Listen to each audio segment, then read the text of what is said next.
11 finger tricks that every cuber should know.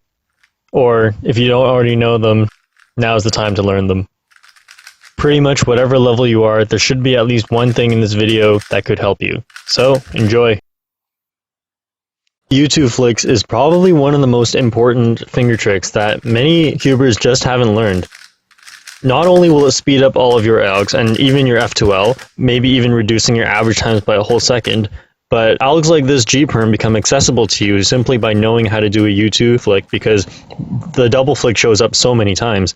And it can also improve all of your other algs including Sune, Anti-Sune, H-Perm, etc.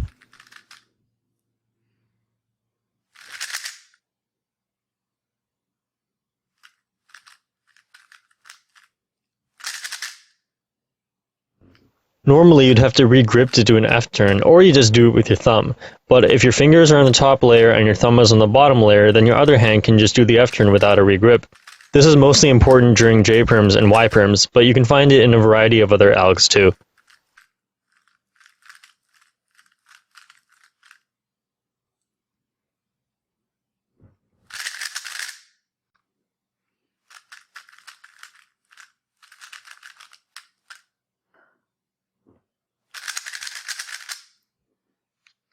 This type of U-turn is very awkward at first, but it's very useful. For example, if you're doing a sexy move during F2L and your thumb is already on the F face, then this makes it so that you do not have to regrip. You can also implement it in your algs, such as T-Perm, in order to make them flow better, and to reduce the number of regrips. Using the awkward U flick and then a middle finger turn right afterwards, you can really quickly do specifically the moves RU, R', U. For example, in the beginning of Sune and in the beginning of some other OLLs. Here's an F perm where the ending is RU, R', U.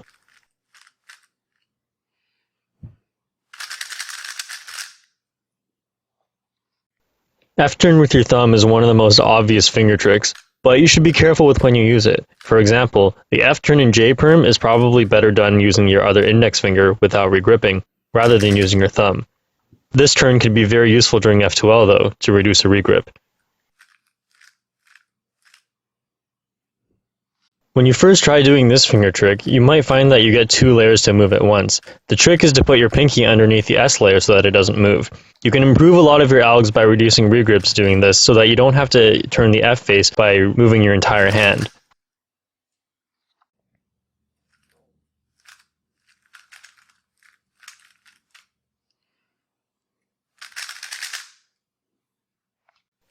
This move is pretty awkward. You turn the U layer one way but using the opposite hand that you would normally do it with.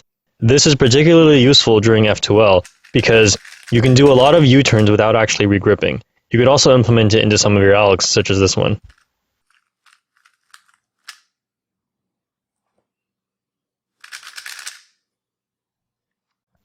If you struggle with algs that use the D layer a lot, you should probably practice this move.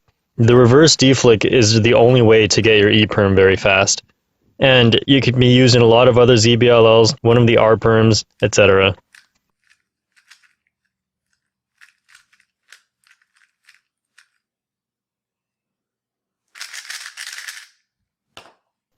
D2 flicks are one of the most awkward flicks to learn. You'll see that here I do with my ring finger and then pinky, but you can also do pinky into ring finger as I now show. If you do one-handed R2 flicks, you'll probably already know this move, and it's pretty much only important during A-Perms and during the cross when you need to align the cross at the end.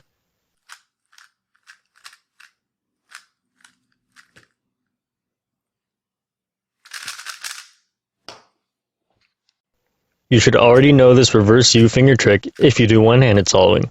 It's very situational, but it can help speed up some of your algs. For example, the U-Perm. However, this isn't the U-Perm I use, so here's another way to do U-Perm by implementing this finger trick.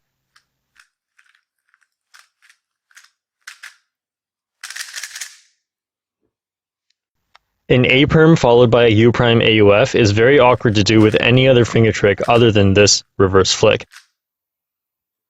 And you can see that it is very fast.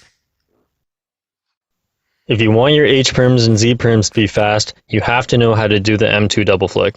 If you've learned RUR'U at any point, you should probably know how to do this one, because otherwise you would really suck at RUR'U.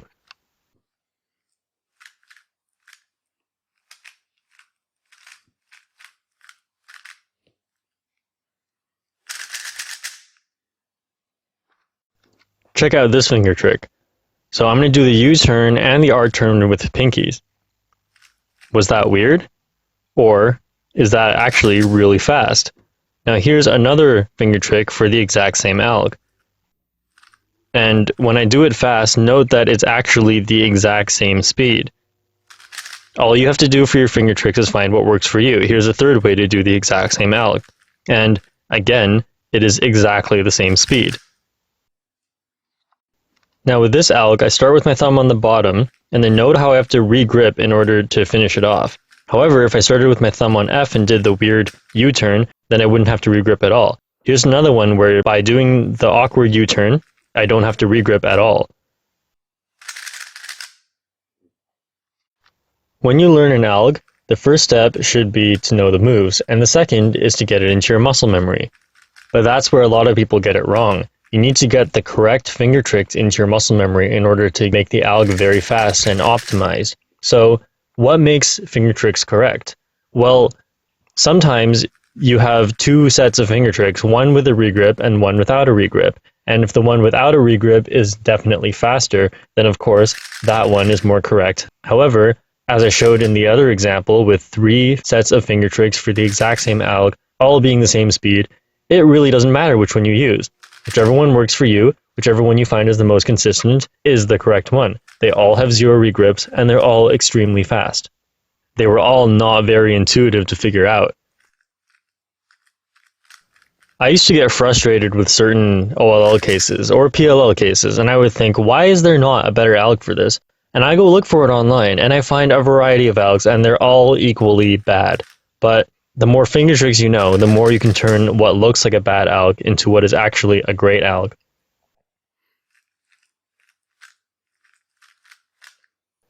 Alright, well, I hope you enjoy the rest of the video.